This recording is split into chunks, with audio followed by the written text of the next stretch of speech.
Hey everybody, and welcome to this week's episode of a double feature. This week, as you already know, was Audience Choice Week, and you guys chose The Illusionist.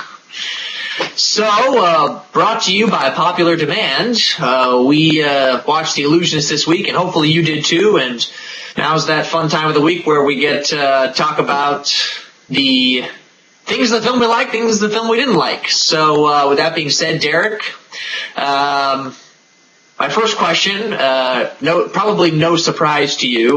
The Illusionist came out at the same time as The Prestige and Scoop. Mm-hmm. I don't know if you've had a chance to see either of those two films, but if you have, I was wondering, of the three films that came out, in this 4-month time period, which one do you think is a superior film about, magicians and the world of magic? Yeah.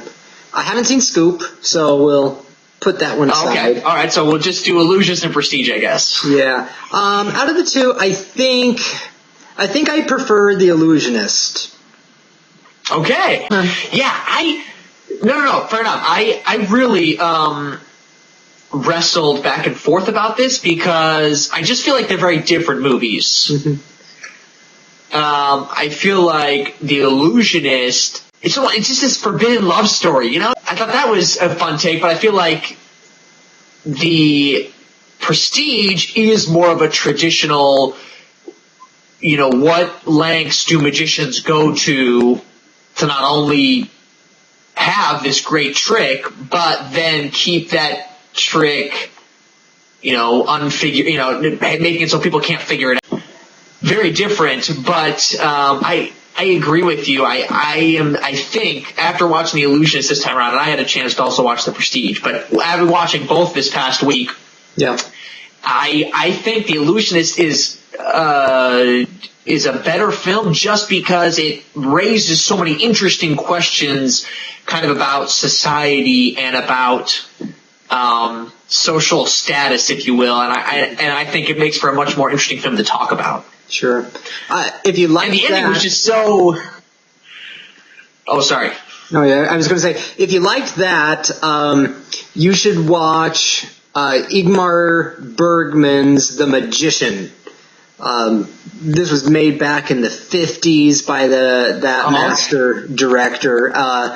And it's also a stage magician movie, but there's very little magic done in the film, and the magic that is done is very dark, because he's more interested, like most of Bergman and his films, he's more interested in raising these questions about the self and the society and the nature of belief and faith and all of those, and it's a very compelling movie that just sort of centers on that life of the magician. So I think you'd like it if you haven't seen it already.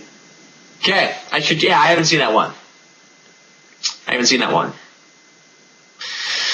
Okay, sorry, that's just a fun out there question, but now on to my question, main question. Okay, so you talked about this and yet thing in your review, and I thought that was very interesting, and so I kind of wanted to pose, using kind of this and yet that you talked about, to kind of pose an interesting question, which is, so the movie, like we talked about, is Eisenheim is trying to secure the love of his life who's, above him in social status. Uh-huh. And yet, we have this king, or this prince, who is trying to basically save the kingdom that he feels his father's thrown away. I mean, his father's made a mess of the kingdom, and I'm going to come here, and yes, my ideas are a little different. Yes, my ideas are a little progressive, but this is what we need to have order in our country, and this is what we need to kind of progress in our country. Mm-hmm. So, at the end of the movie, did you feel sad for the prince? Did you have this moment where you're like, okay, I see truth. Mm-hmm. Mm-hmm. There's this element of truth there. Eisenheim wants this woman, and he's been playing everyone to get this woman, and yet I feel bad that obviously this is fictitious, but you just wonder, like, okay, what happens to the kingdom? Does it fall into ruin? I mean, could this prince really have saved the kingdom? Mm-hmm. Is Eisenheim just this selfish man? And he's like, I was curious what you thought about that. I don't know if I articulated my question very well, but.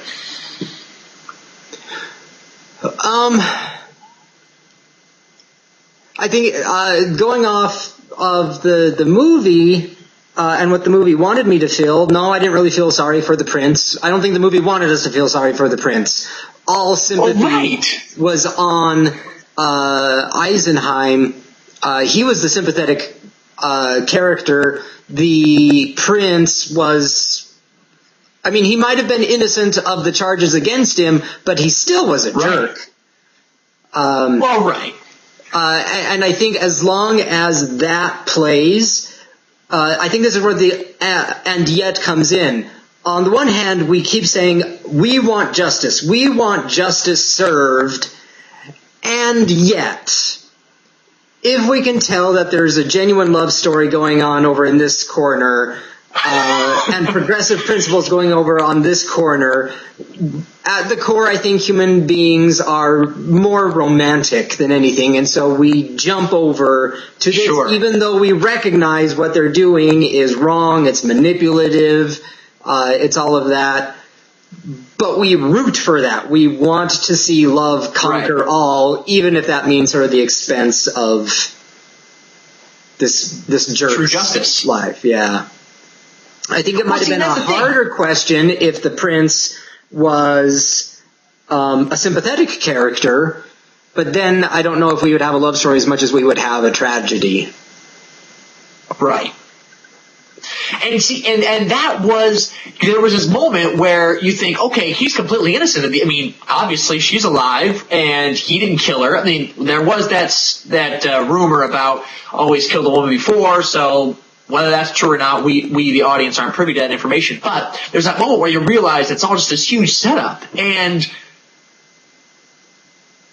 yeah, is Eisenheim then guilty for the death of the prince?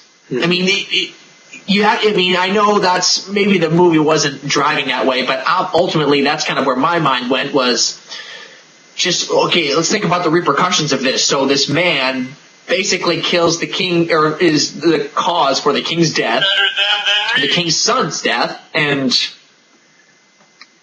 who's to blame, and we get this end scene where Professor Uhl, or not Professor, Inspector Uhl figures it all out, and yet we don't really know where he is either. It's, well, do I chase him, and do I find him, or am I just going to laugh and be like, wow, that was the greatest illusion I've ever seen in my entire life? Or, well, I think there's also adding to the and yet, because you're right, the inspector figures it out, but we don't know for sure if he's right in everything he's figured out. That's true. That's true. Because it's never confirmed. I mean, we do get the one shot at the end of sort of this idyllic place where Eisenheim was walking up and they're reunited. But where is that place? Right. Is this again sort of being speculation from the inspector's mind? Is this the eye of sort of the reality of the camera?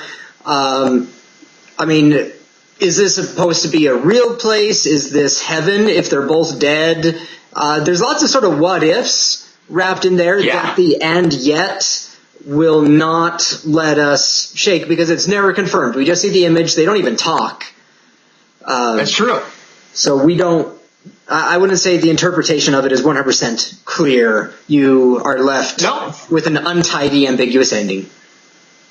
And actually, I really liked it. I really, really liked it. Because it was happy? I am not whatever you wanted me to say last week. I can't remember now. I have at this point forgotten.